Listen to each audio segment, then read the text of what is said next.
நாட்டுக்கோழி அடை வைக்கிறது எப்படிங்கிறத இந்த பதிவில் பார்க்க போகிறோம். அகலமான பாத்திரம் எடுத்துக்கோங்க, மண் அதில் கொட்டிக்கோங்க. அதில் என்னென்ன வைக்கிறோம் அப்படி ஒரு சின்ன இரும்பு துண்டு, வரமிளகா, கறிக்கட்டை.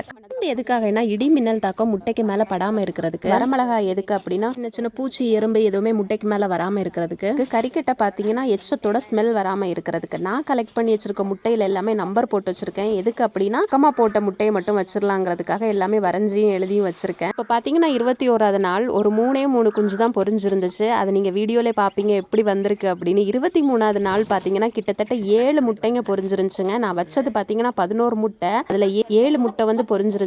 அதில் ஒவ்வொன்றுமே ஒவ்வொரு கலர் அழகாக இருந்துச்சு பார்க்குறதுக்கே. இந்த முட்டை எல்லாமே கொஞ்சம் கெட்டுப்போன முட்டையாக இருந்துச்சு, அதாவது ஒழுங்காக வரல.